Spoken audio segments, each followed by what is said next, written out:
మాకు శైలంగా, మాకు దుర్గంగా, మా కోటగా ఉండి కాపాడుతూ, నడిపిస్తూ, పోషిస్తూ వచ్చినందుకు వందనాలు తెలియజేస్తున్నాం.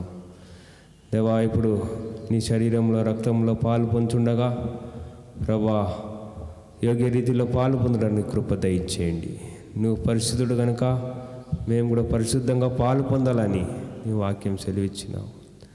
అంతే మాత్రం కాదు ప్రభా, అపోస్తలుల పౌలు ద్వారా ప్రభా, నీ వచ్చే వరకు నన్ను జ్ఞాపకం చేసుకోవడానికి ఇలాగ చేయుడని సెలవిచ్చావు.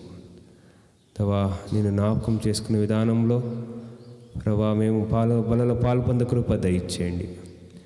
కొన్ని మాటలు చదువుకుంటుండగా ప్రభా, పరలోకము నుంచి దేవా మీ మాట దయచేయండి. అయ్యగుడైన నీ దాసుని నన్ను కూడా నోటబూరగా వాడుకోండి ప్రభా. మాట మాలినగలిగిన వాడిని ప్రజలకి స్పష్టంగా అర్థమయ్యే విధానంలో మీరు మాట్లాడండి. మీరు మాట్లాడే దేవుడు ప్రభా. ప్రజలు మీ వారు, వాక్యం మీది. వాక్యంతో మమ్మల్ని తృప్తిపరిచి, ఆత్మికంగా బలపరిచి దేవా, ఈ పాపలోకంలో జయవంతమైన జీవితం జీవించి నీ సన్నిధి చేరే కృప దయచి ముందుకుని తీసుకుని వచ్చిన బిడ్డల కొరకు వందనాలు తెలియజేస్తున్నాం. ఇంకా ఎవరైతే రాలేకపోయారో వాళ్ళకి వాళ్ళ భాగం దయచి ముందుకుని యేసు ప్రభు నామములో అడిగివచ్చున్నాం తండ్రి, ఆమీన్. ప్రియమైన ప్రభు బిడ్డలారా, ప్రతి సమయము మనం బలలో పాల్పొందే ముందు కొన్ని లేఖన భాగం చూసుకొని మనం పరీక్షించుకొని మనము బలలో పాల్పొందుతూ వస్తూ ఉంటాం. ఈరోజు కూడా కొన్ని లేఖన భాగం చూసుకొని మనము బలలో పాల్పొందుతాం. కొలెసీలు రాసిన పత్రిక 1వ అధ్యాయము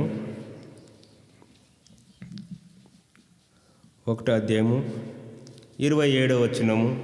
ఎవరైనా మంచి చదివేవాళ్ళు గట్టిగా స్పష్టంగా చదవండి. 1:27. అన్య జనులలో ఈ మర్మము యొక్క మహిమ ఐశ్వర్యం ఎట్టిదో అది అనగా నీ యందు క్రీస్తు మహిమా నిరీక్షణ అయి ఉన్నాడను సంగతిని దేవుడు తన పరిశుద్ధులకు తెలియపరచగోరి ఇప్పుడు ఆ మర్మమును వారికి బయలుపరిచెను. కాబట్టి ఇక్కడ మనం చూస్తాము, ఉదయకాలం మనం చూస్తున్నాము, పరిశుద్ధుల ఆరాధన అంగీకరిస్తాడని. మనమందరూ కూడా ఒక రోజున పాపులమే. అలాంటి పాపులైన మనని ప్రభువైన యేసుక్రీస్తు రక్తం ద్వారా పరిశుద్ధులుగా చేసి ఆయన ఆరాధించేవారుగా చేశాడు. పరిశుద్ధంగా ఆరాధించేవాడికి ఆయన ఏమంటాడంటే, పరిశుద్ధులకి ఈ ఒక మర్మాన్ని బయలుపరుస్తాడు. నిరీక్షణ. యేసు ప్రభు ఈ లోకంలో జన్మించుకు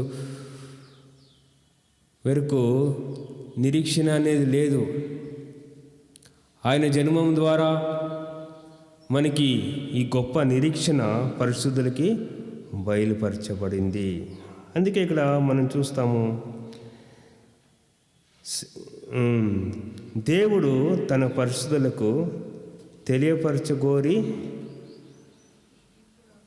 ఆ మర్మము వారికి బయలుపరుచున్నది. కాబట్టి మనము పరిశుద్ధంగా ఆరాధించేది మాత్రం కాదు, మనమందరికీ ఒక నిరీక్షణ ఉంది. ప్రభు బలలో పాలు పొందుతున్నామంటే నేను వచ్చే వరకు ఇది చెయ్యుడి అని సెలవిచ్చినాడు. ప్రభు వస్తాడని ఒక నిరీక్షణ ఉంది. మనం పరలోక రాజ్యంలో చేరుతామని ఒక నిరీక్షణ ఉంది. అయితే పరిశుద్ధులు లేని వారికి ఈ మర్మము బయలుపరచలేదు. వాళ్ళకి ఎలాంటి నిరీక్షణ లేకుండా జీవిస్తున్నారు ఈ లోకంలో. అందుకే యోబు అంటాడు, యోబు రాసిన గ్రంథము 7వ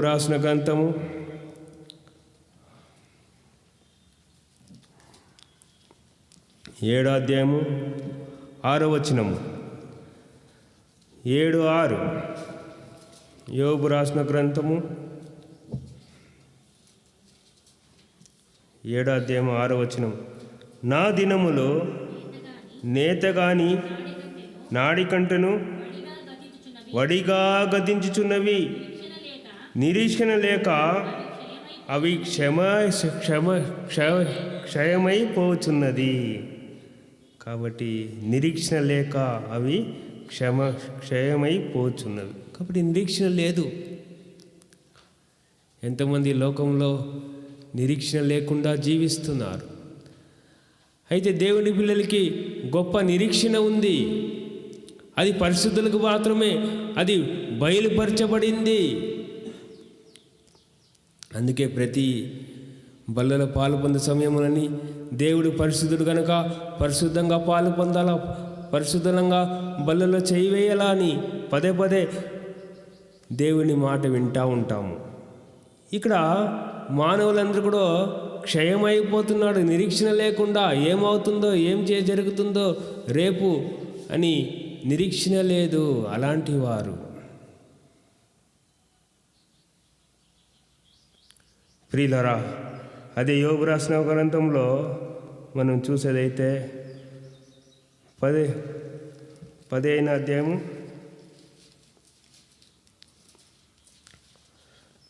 దాని ముందు 14వ అధ్యాయము 19వ వచనము. యోబు 14వ అధ్యాయము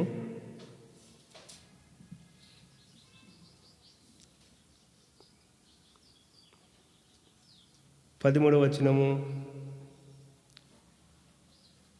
14 మరణము తరువాత నరులు బ్రతుకుదరా, అలాగ ఉండినడలా కలుగు వరకు యుద్ధ దినమనియో నేను కనిపట్టి ఉందును. కాబట్టి మరణము తరువాత నరులు బ్రతుకుదరా. నిరీక్షణ లేదు, నరులకు నిరీక్షణ లేదు. అన్యజనులు కొంతమంది దేవుని విశ్వాసించేవారు ఏమంటారు, మరణం తర్వాత కొంతమంది కుక్కగా బతుకుతారు, కొంతమంది పిల్లిగా బతుకుతారు. ఈ లోకంలో ఏమి మేలు చేస్తామో దాన్ని బట్టి రెండో జన్మ ఉంటుంది అనుకుంటారు. ఇక్కడ యోబు అంటున్నాడు, మరణమైన తర్వాత నరులు బ్రతుకుతారా. కాబట్టి అందరికీ ఈ ఒక ప్రశ్న మానవుడు అందరికీ వస్తూ ఉంటుంది. కారణం ఏంటంటే నిరీక్షణ లేదు. ఏమి జరుగుతుందో నిరీక్షణ లేదు. ప్రియమైన ప్రభు బిడ్డలారా, 60 సంవత్సరం వెనుకల తిమోతి అంకల్ కూడా ఇలాంటి ప్రశ్న వచ్చింది. మరణం తర్వాత మానవుడు ఏమవుతాడు, బతుకుతాడా? ఆ కుక్క, పందులు అన్నీ కూడా తింటుంది, దానిలాగా మనం తింటున్నాము, అది చేస్తుంది, మనము చేస్తున్నాము. మన జీవితానికి ఒక నిరీక్షణ ఏంటి, ఒక గురి ఏంటి? ఆయన జీవితంలో ఒక ప్రశ్న లేచింది. ఆ దీన దైవజనుడు కాశ్మీర్ నుంచి కన్యాకుమారి వరకు గుడులు గోపురాలన్నీ కూడా వెతికాడు నిరీక్షణ కొరకు. నా మరణం తర్వాత ఏం నిరీక్షణ? ఆఖరికి తెలుసుకున్నాడు, ఈ నిరీక్షణ పరిశుద్ధులకు బయలుపరచబడుతుంది అని. ప్రభు అయిన యేసుక్రీస్తు రక్తం ద్వారా కడగబడినాడు, పరిశుద్ధులుగా చేయబడాడు, గొప్ప నిరీక్షణతో జీవిస్తూ వచ్చాడు. కాబట్టి ప్రియులరా, మనం కూడా ఈ లోకంలో మనం చూస్తూ ఉంటే దేవుడు లేకపోతే మనకి నిరీక్షణ లేదు. ప్రభు అయిన యేసుక్రీస్తు లేకపోతే మనకి నిరీక్షణ లేదు.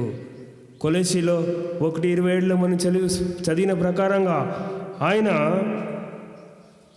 ప్రభు అయిన క్రీస్తు ద్వారా పరిశుద్ధులకి ఈ నిరీక్షణని బయలుపరచడని మనకి సెలవిచ్చాడు. కాబట్టి ప్రియులరా, ఈ మధ్యాహ్న కాల సమయంలో మనం పరీక్షించుకుంటాము. పరిశుద్ధులుగా జీవిస్తున్నామా? పరిశుద్ధులుగా జీవించకపోతే మనకు కూడా నిరీక్షణ ఉండదు. లోకానుసారంగా జీవిస్తున్నప్పుడు వాళ్ళ నిరీక్షణను కూడా ఎంత సంపాదిస్తాము, ఏం చేస్తాము, ఎంత బంగారం కొంటాము, ఇల్లు కడతామా, ఇదే ఒక నిరీక్షణ, ఇదే ఒక జీవితం అనుకుంటారు. సిస్టర్ గారు స్కూల్లో కొంతమంది టీచర్లు ఉంటారండి. అందరూ చాలా ధనవంతులు ఉంటారు, కొంతమంది కోటీశ్వరులు ఉన్నారండి. వాళ్ళది ఎప్పుడు కూడా తాపత్రాన్ని కూడా ఈ లోకంలో ఉన్నప్పుడు ఏం చేస్తాము. ఒక అమ్మ కేజీ బంగారం ఉందంట, ఆమె అప్పుడు కూడా తృప్తి లేదు ఆమెకి. అలాగా ఎన్నో వాళ్ళది ఇదే జీవితం అనుకుంటున్నారు. ఈ మరణం తర్వాత ఒక జీవితం ఉంది. ఆ నిరీక్షణ వాళ్ళందరికీ బయలుపరచబడలేదు. అది కేవలం పరిశుద్ధులకు మాత్రము, ప్రభువైన యేసుక్రీస్తు నమ్మి ఆయన రక్తం ద్వారా కడిగబడి పరిశుద్ధులుగా చేయబడిన వారికి మాత్రమే ఆ నిరీక్షణ. కాబట్టి ప్రియులరా, బల్ల చుట్టూ మనం చేరి వచ్చినాము, ఆయన సన్నిధిలో చేరి వచ్చినాము. మనం కూడా పరిశుద్ధులుగా ఉండి ఆ నిరీక్షణ మనకి బయలుపరిచిందా అని మనము పరీక్షించుకోవాలా. ఒకవేళ ఆ నిరీక్షణ మనకు లేకపోతే, ప్రభా నేను ఇంకా ఆ పరిశుద్ధతకు రాలేదు ప్రభా, నేను ఇంకా పాపంలోనే జీవిస్తున్నా ప్రభా, అందుకే నాకు జీవితంలో ఒక నిరీక్షణ అనేది లేదు. ఎల్లప్పుడూ ఏదో ఒక భయము, ఆందోళన, ఏం జరుగుతుందో అని చింతా విచారంతో జీవిస్తున్నా. నన్ను పరిశుద్ధపరిచి ఆ నిరీక్షణ నాకు అనుగ్రహించి ప్రభా అని మనం అడిగితే దేవుడు తప్పకుండా మనని పరిశుద్ధపరిచి ఆ నిరీక్షణ ఇస్తాడు. కీర్తన 33 కీర్తనగారుడు ఏమో చెప్తాడు మనం చూస్తాం. కీర్తన 33:17 33 కీర్తన 17 బ్రదర్ చదవండి. రక్షణకు గుర్రము అక్రము కాదు, దాని విశేష బలము చేత మనసును తప్పింపజాలదు. కొంతమంది వాళ్ళ నిరీక్షణాన్ని కూడా గుర్రం మీద, రథం మీద ఉంచుతాడు, అది రక్షిస్తుందని. అయితే అది రక్షించలేడు. 18 33:18 వారి ప్రాణమును మరణము నుంచి తప్పించుటకును, కరువులో వారిని సజీవులుగా కాపాడుకును. యెహోవా దృష్టి ఆయన యందు భయభక్తి గల వారి మీదను, ఆయన కృప కొరకు కనిపెట్టుకుని వారి మీదను నిలుచుచున్నది. కాబట్టి ప్రియులరా, గుర్రము ద్వారా, రథము ద్వారా మనకి రక్షణ లేదు. ఈ లోకంలో దేనిని నమ్ముకోవడానికి వీల్లేదు. దేనిని నమ్ముకోవడానికి వీలుందా? వీల్లేదు. ఇందిరాగాంధీ బాడీగార్డ్ని నమ్ముకున్నారు, రక్షించబడిందా? లేదు. అలాగా మనము డబ్బును నమ్ముకుంటే డబ్బు ద్వారా రక్షణ లేదు. ఈ 2020లో ఇటాలీ దేశంలో రోడంతా డబ్బులు పడి ఉంది. మరణం కుప్పలు కుప్పలుగా పడి ఉంటే ఈ మమ్మల్ని మరణం నుంచి కాపాడని డబ్బు మనకి ఎందుకు అని ప్రజలు డబ్బులు విసిరేశారంట. మనం చూస్తూ వచ్చినాము, రోడంతా డబ్బులు వెళ్తూ ఉంటాయి. కాబట్టి మనని కాపాడేవాడు మనని రక్షించలేరు, మన డబ్బు మనని రక్షించలేదు. మనకి ఏమి ఉన్నా కూడా, ఆస్తి, ఏ ఐశ్వర్యం ఏది ఉన్నా కూడా అది రక్షించలేదు. గుర్రమైనా కానీ, రథమైనా కానీ మనని రక్షించలేదు. కానీ ఆయన మనని ఎలాగ రక్షిస్తాడంట?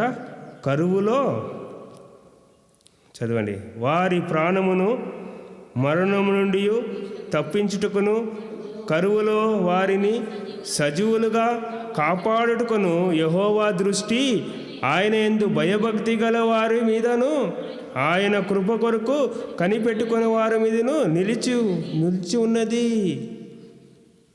కాబట్టి ప్రియులరా, మనం ఈ 2020లో ఆఖరి ప్రభు దినంలో వచ్చినాం.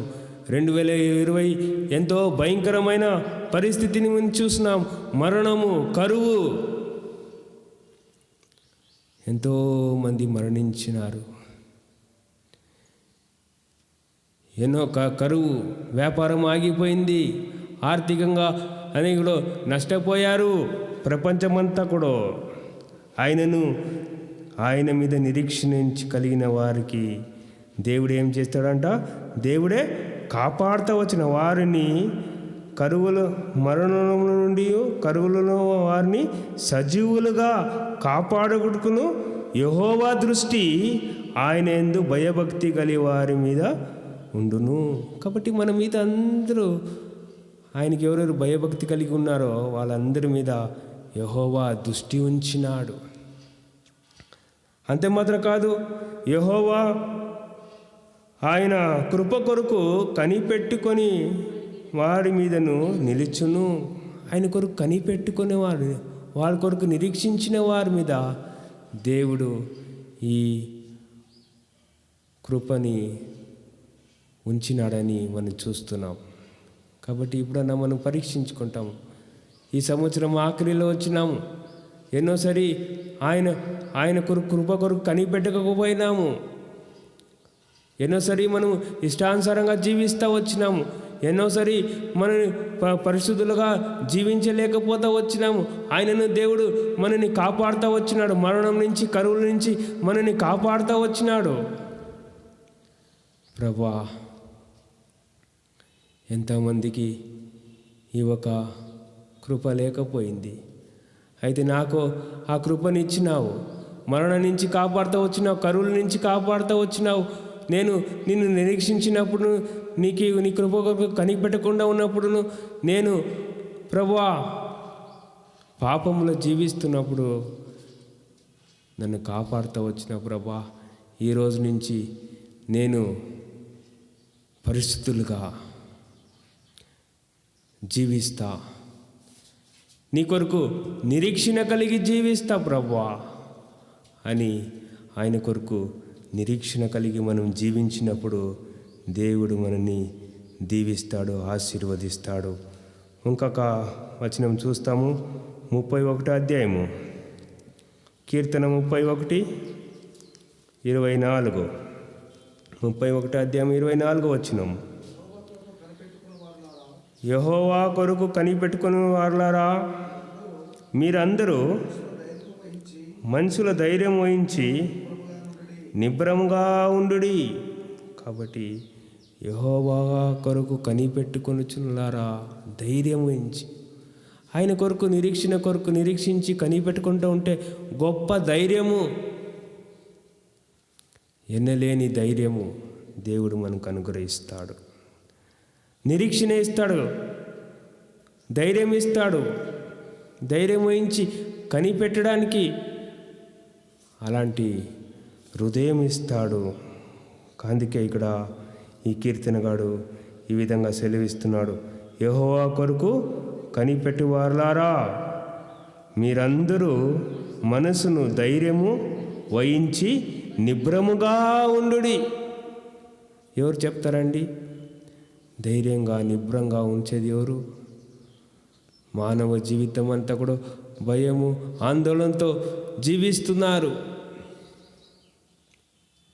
అయితే దేవుని పిల్లలు, పరిశుద్ధులుగా జీవించేవాళ్ళు, ఆయన మీద నమ్మిక ఉంచిన వాళ్ళు, ఆయన కొరకు కనిపెట్టేవాళ్ళు, ఆయనని నిరీక్షించేవాళ్ళుకి దేవుడిచ్చే అభయం ఏమంటే, మీరందరూ మనసును ధైర్యం వహించి నిబ్రముగా ఉండుడి.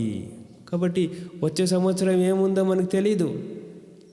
నూతన సంవత్సరం 21వ సంవత్సరం ఎలాగ ఉంటుందో మనకు తెలియదు. కానీ అయితే దేవుని కొరకు కనిపెట్టినప్పుడు మనసుని ధైర్యపరుస్తాడంట. నిబ్రంగా ఉంచడానికి ఆయన అభయం ఇస్తూ ఉంటాడు. కాబట్టి ప్రియులారా, ఈ పాత సంవత్సరంలో ఏమేమి జరిగిందో అదన్నీ కూడా మర్చిపోతాము. ఆయనకి ఇష్టలుగా జీవించకపోయి ఉంటే అవన్నీ కూడా విడిచిపెట్టేసి ఈ రోజు నుంచి ప్రభువా నేను పరిశుద్ధులుగా జీవిస్తా, నేను నీకు ఇష్టలుగా జీవిస్తా, నేను ప్రభువా నిరీక్షణ కలిగి జీవిస్తా, నేను నీ కొరకు కనిపెడతా ప్రభువా. నువ్వు ఒక్కడే మరణా నుంచి కరువుల నుంచి మనందరినీ కాపాడేవాడు మీరే. ఆ విధంగా తీర్మానం చేసుకొని ఈ బల్లలో మనము పాలు పొందుతాం. ఆఖరిగా ఒక వచనం చదువుకొని బల్లలో పాలు పొందుతాము. తీతు రాసిన పత్రిక 2వ అధ్యాయము 13వ వచనం. 2:13 తీతు రాసిన పత్రిక. అనగా మహాదేవుడును మన రక్షకుడు అయిన యేసుక్రీస్తు మహిమ యొక్క ప్రత్యక్షత కొరకు ఎదురుచూచుచు ఈ లోకములో స్వస్థ బుద్ధితోనూ నీతితోనూ భక్తితోనూ బ్రతుకుచుండవని మనకు బోధించుచున్నది. కాబట్టి ప్రియులరా, మనం నిరీక్షించిన వాళ్ళు దేవుని పిల్లలు మనం ఎలాగ జీవించాలంట? శుభప్రదమైన నిరీక్షణ నిమిత్తము, అనగా మహాదేవుణ్ణి మన రక్షకుడైన యేసుక్రీస్తు మహిమ యొక్క ప్రత్యక్షత నిమిత్తము ఎదురు చూచుచు. కాబట్టి ప్రత్యక్షత కొరకు ఎదురు చూస్తూ దేవుడు ఒక రోజున ప్రత్యక్షం అవుతాడు. పోయిన వారం 25వ తారీఖు అని క్రిస్మస్ మనం అన్నీ కూడా అందరూ సెలబ్రేట్ చేసుకున్నారు. యేసు ప్రభు ఈ లోకంలో జన్మించినాడు అని సంతోషంతో సెలబ్రేట్ చేస్తూ వచ్చినాము. అలాగనే ప్రభు అయిన యేసుక్రీస్తు సెలవిచ్చినాడు, నేను మరలా రెండోసారి వస్తాను, నేను ప్రత్యక్షం అవుతాను, మళ్ళా తిరిగి వస్తాను. తిరిగి వచ్చి పరిశుద్ధులన్నీ కూడా అందరినీ తీసుకుని వెళతాడు. నిరీక్షణ కలిగిన వారందరినీ తీసుకుని వెళతాడు. ఎవరైతే ప్రభు కొరకు కనిపెట్టుకున్న వారందరూ కూడా తీసుకుని వెళతారు. అందుకొరకు మనం ఎలా జీవించాలంట? ఇక్కడ మనం చూసేదైతే ఈ లోకములో స్వస్థ బుద్ధితోనూ నీతితోనూ భక్తితోనూ బ్రతుకుచుండవలనని మనకు బోధించుచున్నది. కాబట్టి ఆయన వచ్చి తీసుకొని పోయే వరకు మనము పరిశుద్ధంగా నిరీక్షణగా మాత్రం కాకుండా మనం ఏమై ఉన్నాంట? స్వస్థ బుద్ధితో, ఈ లోకములో స్వస్థ బుద్ధితోను. ఎన్నోసారి మనం బుద్ధిహీనంగా ప్రవర్తిస్తూ ఉంటాం. ఇది దేవుని బిడ్డలు ఎప్పుడు కూడా బుద్ధిహీనంగా ప్రవర్తించడానికి వీల్లేదు. స్వస్థ బుద్ధితో ఉండాలంట. తర్వాత నీతితోనూ, నీతి పొద్దున ఆరాధన చూస్తున్నాము, నీతి మంతుల కొమ్ము హెచ్చింపబడును. కాబట్టి మనందరూ కూడా ఒక రోజున హెచ్చింపబడబోతున్నాము. దేవుడు ప్రత్యక్షమైనప్పుడు పరలోక రాజ్యంకి ఎత్తబడతాము. ఆయనతో కూడా ఈ సింహాసనంలో కూర్చునేంత వరకు హెచ్చించబడతాము. అందుకే స్వస్థ బుద్ధితో మాత్రం కాదు, నీతితో మనం జీవించుకోవాలా. మనల్ని అవినీతిలన్నీ కూడా తొలగించుకోవాలా. తర్వాత నీతితోనూ భక్తితోనూ, భక్తి ఉండాలా. దేవుని మీద భక్తి లేదు. కొంతమంది తిడుతూ ఉంటారు, నీకు భయం భక్తి లేదురా అంటూ ఉంటారు. కాబట్టి మనం అనేకసారి భక్తిని కోల్పోయినాము. ఏదో మందిరానికి వస్తాము పోతాము, క్రైస్తవులు కాబట్టి రావాలా, అలాగా భక్తి లేకుండా జీవిస్తూ ఉన్నాము. మనం అనుజనులు చూస్తాం, ఎంతో భక్తి కలిగి ఉంటారు. ఒక ఆయన నా కటింగ్ చేసేవా ఆయన మా మాల వేసుకోండు సార్, 5 గంటలకి చల్లనీళ్ళలో స్నానం చేసుకుంటే ఎంత చల్లగా ఉందో అది ముట్టుకలేను అంత ఉందాను. కాబట్టి వాళ్ళు అంత చలిలో కూడా మనకి మామూలుగా 9 గంటలు 8 గంటల వరకు చల్లతనం పోవట్లేదు, బయట రావడానికే ఇబ్బంది పడతాము. వాళ్ళు కొంచెం తాత్కాలిక భక్తి చేస్తారు, 5 గంటలకు చేసి ఎంతో చల్లగా ఉన్న నీళ్ళని పోసుకుంటారు. మనం అలాగ చేస్తామా భక్తి? మన భక్తి ఎలాగ ఉంది? చల్లగా ఉందిలే, మంచి పడుతుందిలే, ఎండ రాయిన తర్వాత నిబ్రంగా స్నానం చేసి మందిరంకి వెళ్తాంలే, ఎప్పుడు వెళ్తే ఏమి అని అలాగా భయం లేదు, భక్తి లేదు, మన ఇష్టానుసారంగా జీవిస్తున్నాము. ప్రియులారా, దేవుడు గొప్ప నిరీక్షణ ఇచ్చినాడు. ఆయనని ఒక రోజున ముఖముఖంగా చూస్తామని నిరీక్షణ ఇస్తాము. ఆయన మనకు ప్రత్యక్షం అవుతాడని సెలవిచ్చాడు. అందుబట్టి పరిశుద్ధతో నిరీక్షించేది మాత్రం కాకుండా స్వస్థ బుద్ధితోనూ, తర్వాత నీతితోనూ, భక్తితోనూ బతుకుచుండవలనని బోధించుచున్నది. కాబట్టి అలాగ బతకాలని దేవుడు జ్ఞాపకం చేస్తున్నాడు. ఈ బలిలో పాలు పొందే ముందు, ప్రభా నేను ఆ విధంగా బతకడానికి ప్రయత్నం చేస్తా ప్రభా అని తీర్మానం చేసుకొని అలాగ జీవిస్తాము. దేవుడు ఎలాంటి పరిస్థితులను నిన్ను కాపాడడానికి సామర్థ్యుడు. మరణంలోని, కరువులోని, ఏమన్నా రాని ఆయన నిరీక్షించిన వారిని, స్వస్థ బుద్ధి కలిగిన వారిని, తర్వాత నీతిగా జీవించేవారిని, భక్తిగా జీవించేవారిని దేవుడు కాపాడుతాడు. ఆ విధంగా కాపుదల మనం పొందుకలాగా దేవుడు సహాయం చేయనుగాక. ఒక నిమిషం మనము మోకరించి మనం పరీక్షించుకుంటాం. ప్రభా, ఎంతకాలం పరిశుద్ధంగా జీవించలేకపోయినా, నిరీక్షణ కలిగి జీవించకపోయినా, పరిశుద్ధంగా జీవించితేనే ఆ నిరీక్షణ వస్తుంది. కాబట్టి నా జీవితంలో పరిశుద్ధత కారణంగా ఆ నిరీక్షణ లేకుండా బతికేశాను. నన్ను పరిశుద్ధపరిచి ప్రభా, నిరీక్షణ అయ్యి ప్రభా, స్వస్థ బుద్ధి కలిగి జీవించుట కృప దయచే ప్రభా, నీతిగా జీవించడానికి కృప చూపి ప్రభా, భక్తిగా జీవించడానికి కృప చూపి ప్రభా. అలాగా తీర్మానం చేసుకొని పరిశుద్ధపరచుకొని ఈ బల్లలో మనము పాలు పొందుతాము.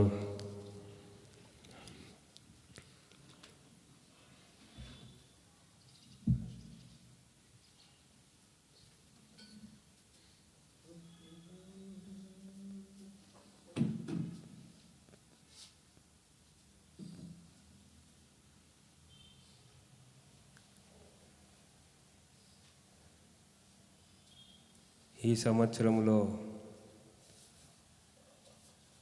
ఆఖరిగా ప్రభు బల్ల మధ్యలో వచ్చినాము. మరలా మనం జీవిస్తే కొత్త సంవత్సరంలో మరలా ఈ బల్ల దగ్గర వస్తాము. కాబట్టి తీర్మానం చేసుకుంటాము.